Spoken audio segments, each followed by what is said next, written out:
Peut-il être à ce point sensible? La présence de Dieu est la personne de Dieu. Le Saint-Esprit est la personne la plus importante dans votre vie. Il est le plus beau cadeau que Jésus vous ait laissé. Mais les chrétiens, nous sommes là et nous ne désirons plus sa présence. Nous l'avons enfermé dans une boîte, la boîte de notre esprit. Shalom, prophète de Dieu, merci d'avoir suivi cette vidéo. N'oubliez pas de vous abonner en retour. Sa douceur, sa sensibilité, son amour. L'apôtre Paul disait, si on ne péchait pas afin de ne pas l'attrister. Comment un objet peut-il être attristé? Comment un objet peut-il parler? Comment un objet peut-il être à ce point sensible? La présence de Dieu est la personne de Dieu. Le Saint-Esprit est la personne la plus importante dans votre vie. Il est le plus beau cadeau que Jésus vous ait laissé. Mais les chrétiens, nous sommes là et nous ne désirons plus sa présence. Nous l'avons enfermé dans une boîte, la boîte de notre esprit. Mais Jésus est allé encore plus loin, frères et sœurs. Jésus a dit que moi je suis dans le Père et que le Père est en moi. C'est mathématiquement impossible.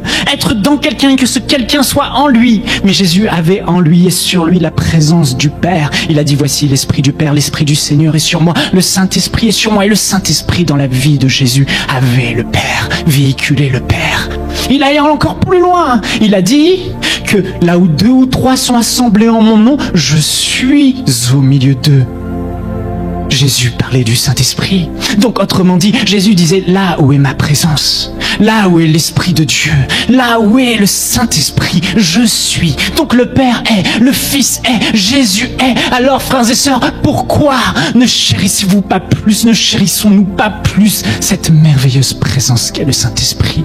Sa présence, c'est sa personne. Sa présence rend réel Dieu. Sa présence ne doit pas être négligée dans nos vies. Elle est ce que nous avons de plus cher. Nous devons la restaurer. Nous devons l'amener à se manifester parce qu'il y a des principes, je vais vous en parler, qui font que cette présence répond à certains principes. Vous savez, sans le Saint-Esprit, la vie chrétienne serait une religion. Ce qui fait la différence entre l'islam, le bouddhisme, les religions du Nouvel Âge, toutes ces religions, ce qui fait la différence entre le christianisme et ces religions, c'est la présence de Dieu. S'il y a une chose que nous pouvons revendiquer qu'ils n'ont pas, c'est cette merveilleuse présence de Dieu. C'est le Saint-Esprit. Sans lui, cette réalité qu'est le christianisme ne serait qu'une religion qui disparaîtrait. Sans le Saint-Esprit, vous pouvez passer tout votre temps comme les pharisiens à méditer la parole, à la lire et à ne rien y comprendre. Parce qu'elle ne change pas vos vies. Les églises sont remplies de croyants qui passent leur temps dans la Bible et qui la lisent et qui la lisent et qui la lisent et qui ne changent pas parce que c'est le Saint-Esprit qui change les cœurs. Les disciples de Jésus-Christ ont vu des miracles.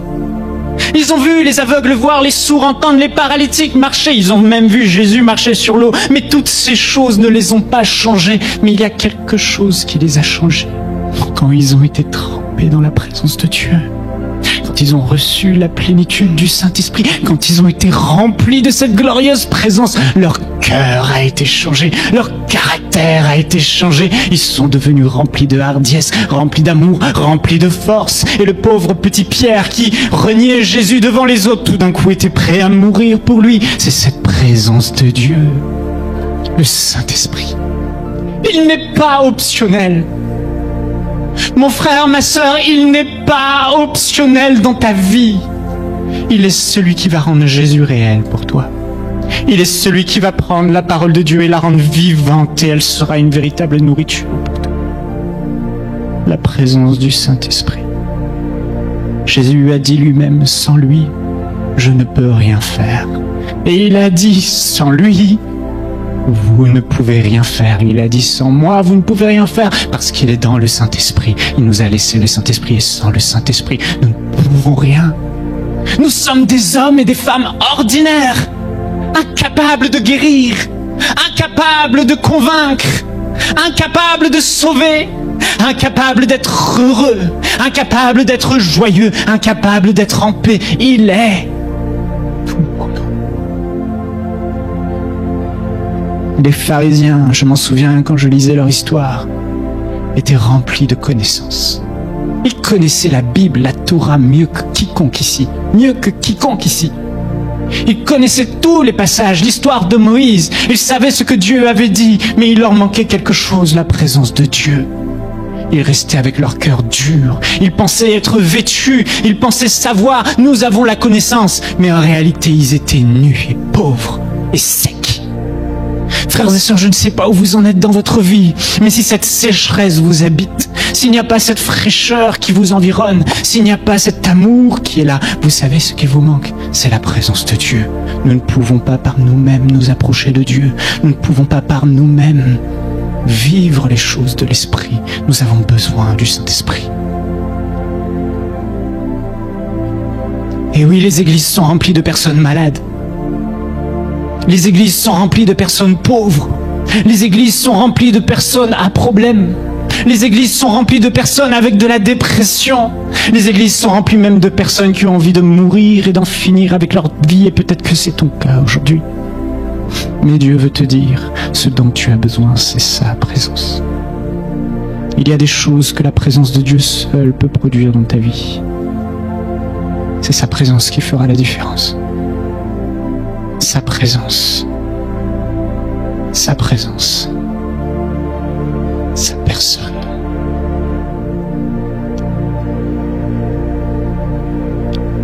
Lorsque le roi David est devenu roi, la première des choses qu'il a faites, parce qu'il était amoureux de Dieu, c'est qu'il a désiré être dans sa présence. Et souvenez-vous, sous l'Ancienne Alliance, la présence de Dieu résidait dans un endroit qu'on appelait l'Arche. C'était une sorte de grande boîte, pièce. Je ne sais pas les dimensions, mais c'était quand même très grand. Et il y avait à l'intérieur la présence de Dieu. Jésus n'était pas encore mort, son sang n'avait pas coulé, le Saint-Esprit n'avait pas été répandu, mais la présence de Dieu était là, dans cette arche, sous l'Ancienne Alliance. Et cette présence, David l'a désirée. Il ne pouvait pas vivre sans. La première chose qu'il a fait, c'est il a convoqué tout Israël, les anciens d'Israël, les Lévites, les sacrificateurs, et il leur a dit, allons, montons, allons chercher l'arche de l'Éternel, la présence de Dieu, et ramenons cette présence à Jérusalem. Ramenons cette présence au cœur de notre pays. Ramenons cette présence au cœur de nos vies. Et on peut le lire dans 2 Samuel chapitre 6, 10. Je vais aller vite parce que j'ai beaucoup de choses à vous dire. David, 2 Samuel chapitre 6, verset 10. David fit conduire l'arche de la présence de Dieu dans la maison d'Obed-Édom de Gath. David a pris cette arche et l'a ramenée dans la maison d'un homme qui s'appelle Obed-Édom. L'arche de l'Éternel resta 3 mois dans la maison d'Obed-Édom de Gath, et l'Éternel bénit Obed-Édom et toute sa maison. On vint dire au roi David, l'Éternel a béni la maison d'Obed-Édom et tout ce qui est à lui à cause de l'arche de Dieu. Frères et sœurs, l'Ancienne Alliance, la loi, l'Ancien Testament est l'ombre des choses à venir. Ça veut dire que ce qu'ils ont vécu, nous pouvons le vivre bien plus encore. L'arche était dans... La présence de Dieu était dans cette arche. David a ramené cette arche, cette présence de Dieu dans la maison d'un homme qui s'appelle Obed-Édom. Obed-Édom a accueilli la présence de Dieu. Et que nous dit la Bible? C'est que la présence de Dieu a béni Obed-Édom, toute sa maison. L'Éternel bénit Obed-Édom et toute sa maison. L'Éternel a béni la maison d'Obed-Édom et tout ce qui est à lui à cause de l'arche de Dieu. Il n'y avait pas de maladie dans la maison d'Obed-Édom. Il n'y avait plus de stérilité dans sa maison. Il n'y avait plus de pauvreté. Il y avait richesse, prospérité, gloire, provision, amour, paix, joie. toutes ces choses parce qu'une seule chose était présente dans sa maison, en dehors des autres maisons, la présence de Dieu. C'est une image. Mais vous allez me dire, mais Michael, je suis d'accord, mais la présence de Dieu bénit, ok? Quand cette présence se manifeste, on est béni, béni, béni. Mais j'ai reçu le Saint-Esprit, Michael. Il habite en moi. Alors pourquoi tant de chrétiens souffrent? Pourquoi tant de chrétiens sont malades? Pourquoi tant de chrétiens sont dans le désespoir et dans le manque d'épanouissement? Pourquoi tant de chrétiens n'arrivent même pas à entendre la voix de Dieu? Frères et sœurs, vous avez reçu le Saint-Esprit dans votre esprit. Mais vous l'avez reçu dans une dimension spirituelle en vous qui est l'esprit. Mais il faut que cette présence qui est en vous, qui contient toute cette vie, il faut que cette personne qui habite au-dedans de vous ne soit pas comme emprisonnée dans votre esprit, ne soit pas comme encapsulée dans cette dimension dans laquelle vous ne ressentez absolument rien de votre esprit. Mais il faut que cette présence jaillisse de votre esprit, déborde dans votre âme, coule sur votre corps, ensuite coule sur votre maison, coule sur ceux qui vous entourent. C'est ce que la Bible appelle être rempli du Saint-Esprit. Nous avons tous le Saint-Esprit en nous, mais nous l'avons enfermé dans cette boîte. Nous l'avons enfermé dans la boîte de notre esprit. Mais ce qu'il veut, c'est jaillir de notre esprit. Nous devons le faire sortir, nous devons être remplis, nous devons faire en sorte qu'il déborde jusqu'à se toucher votre âme. Ton âme est peut-être malade aujourd'hui, peut-être que tu souffres de dépression et tu es allé voir ton pasteur, il t'a imposé les mains, tu es allé voir des chrétiens, ils t'ont parlé, mais tu n'as pas besoin d'aller uniquement voir ton pasteur. Tu as vu que la situation n'a pas forcément changé parce que il y a une chose que Dieu veut pour ta vie, c'est que toi-même, tu prennes cette présence et qu'elle déborde dans ton âme. Cette présence te guérira, cette présence te libérera de cette oppression. Cette présence peut couler même jusqu'à ton corps, selon qu'il est écrit: voici, vous qui avez en vous l'Esprit de Christ qui a ressuscité Jésus d'entre les morts. Le Saint-Esprit, comment ne redonnera-t-il pas vie à vos corps mortels? Il y a une présence, un degré d'intensité de la présence du Saint-Esprit, de cette personne si merveilleuse qui peut jaillir de notre esprit, déborder dans notre âme et couler autour de nous. C'est ça le secret. Oh.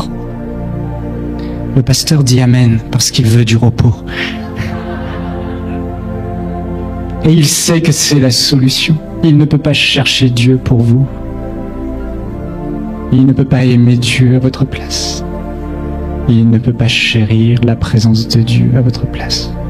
Il ne peut pas contempler Dieu à votre place. Dans sa présence, la fatigue ne tient pas. Dans sa présence, il n'y a pas de fatigue. Vous pouvez veiller toute la nuit et le lendemain être en forme. Je ne vous dis pas tout cela parce que j'ai lu des livres. J'ai vraiment expérimenté ce que la présence de Dieu peut faire et je désire la vivre chaque jour de ma vie. Et nous pouvons le faire. Sauf qu'il y a trop de choses qui ont pris la place, trop de choses qui ont refroidi notre amour, trop de choses. La Bible dit dans le psaume 127 au verset 2, « En vain vous levez-vous le matin, vous couchez-vous tard le soir et mangez-vous le pain de la douleur. Il en donne autant à ses bien-aimés pendant leur sommeil. » J'avais pas prévu de dire ça, mais j'arrive au travail et enseigne-moi, il y a un frère dans ma vie qui est passionné par la présence de Dieu et Dieu le bénit et plus il continuera à chercher sa présence, plus Dieu le bénira et Dieu, la présence de Dieu bénira tout ce qui est à lui, financièrement, émotionnellement, spirituellement, parce qu'il a choisi la bonne part, celle qui ne lui sera pas ôtée. Et moi, des fois, je n'étais pas rempli, j'étais la tête plein de travail et j'arrive au travail et je l'entends chanter. Je l'entends le matin crier à Dieu et moi, je pense à la campagne de dons. Moi, je pense au travail. Moi, je pense à tellement de choses et à l'intérieur de moi, je me dis, ah, il devrait travailler plutôt que chercher Dieu. Mais frères et sœurs, je n'avais rien compris. Je n'avais pas compris que pendant qu'il est en train de faire ça, la présence de Dieu amène les donateurs. Pendant qu'il est en train de s'attacher à Dieu, Dieu bénit. En vain, vous levez tôt le matin et vous vous couchez tard le soir et vous mangez du pain de la douleur à travailler et travailler, à travailler. Il en donne autant à ses bien-aimés, ceux qui cherchent sa présence, ceux qui l'aiment, ceux qui sont intimes avec lui, pendant qu'ils dorment. La présence de Dieu comme dans la maison d'Obed-Édom. Travaillez, agissez, bénissez. Cette présence dans ta vie fera toute la différence. Tu dois l'amener à la manifestation. Le Saint-Esprit n'est pas une option. Je me souviens, quand je l'écoutais, intérieurement, il a éveillé en moi une sainte jalousie de saints souvenirs où la présence de Dieu venait me remplir. Où j'étais dans ma chambre et sa présence était tellement tangible que des larmes coulaient sur mon visage. J'avais beau être triste, malade ou tout ce que je voulais, quand cette présence se manifestait, quand j'étais dans la présence du Saint-Esprit, tout disparaissait autour de moi, tout pâlissait. Une seule chose importait, elle me portait vers Jésus, elle rendait Jésus réel, et ce Jésus que je contemplais touchait tout mon être. Où en es-tu? Dans la présence de Dieu, il y a les révélations. Combien d'entre nous lisons la Bible et ne recevons plus rien? Dieu ne nous parle pas. Je ne parle pas d'histoire et de connaissances intellectuelles. Je parle quand Dieu te dit « Ainsi parle l'Éternel. Voici, je te dis cela. » Je parle d'une parole de ton Dieu qui est adressée à toi directement. Une parole qui change ta vie. Je me souviens quand j'ai découvert cette relation avec la personne de Dieu. Quand j'ai décidé de chérir la présence de Dieu, le Saint-Esprit. En l'espace de quelques mois, ma vie a été totalement révolutionnée. Je me souviens de 3 nuits où j'ai ouvert la Bible. Toute la nuit, j'ai médité. La journée suivante, toute la journée, je méditais. Et je ne sais pas combien de temps j'ai pleuré. Je ne sais pas si j'ai moins pleuré que j'ai plus pleuré. Mais les larmes coulaient à flot. Les révélations coulaient. Et j'ai reçu en 3 jours plus que tout ce que j'ai jamais reçu dans ma vie. À cause de cette présence qui était là. Elle m'a révélé Jésus. Elle m'a révélé l'amour du Père. Elle m'a révélé le sacrifice de Jésus. Elle m'a révélé qui j'étais en une nuit. Mes yeux ne se fermaient pas, mes yeux ne se fatiguaient pas, parce que sa présence était là. Les révélations de la parole de Dieu sont dans la présence de Dieu. Sans sa présence, il n'y a pas de révélation. Le Saint-Esprit prend la parole de Dieu et te l'adresse et la rend vivante. Sans elle, elle n'est qu'une lettre qui tue, mais avec elle, elle devient vivante et elle change vos vies. Vous savez, la Bible dit dans Romains au chapitre 10, la foi vient de ce que l'on entend et ce que l'on entend vient de la parole de Dieu. En grec, il y a 2 mots pour parole, logos et rhéma. Le logos, c'est la parole écrite de Dieu. La parole, la Bible, la parole que Dieu a pu dire à d'autres.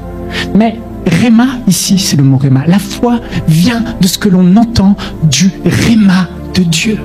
Donc il y a le logos, la parole écrite, la parole qui ne vous est pas adressée, et il y a le rhéma, la parole qui vous est directement adressée. Beaucoup lisent le logos, beaucoup méditent le logos, mais ils n'ont jamais de rhéma. Donc ils ne sont jamais dans la foi, donc ils ne voient jamais de miracle, ils sont dans l'espérance. La foi repose sur un rhéma, la foi naît d'un rhéma. Et le rhéma, c'est la voix de l'Esprit de Dieu, qui prend ce que Jésus a dit à d'autres. Ce que Jésus a dit aux disciples. Jésus a dit aux disciples, allez par tout le monde et prêchez la bonne nouvelle. Voici les miracles qui accompagneront ceux qui auront cru. En mon nom, ils chasseront, etc. Vous lisez ça, vous allez, il ne se passe rien. Pourquoi? Parce qu'il n'y a pas eu le rhéma. Dieu a dit aux disciples d'aller, il ne vous a pas dit à vous d'aller. Shalom peuple de Dieu, merci d'avoir suivi cette vidéo. N'oubliez pas de vous abonner en retour.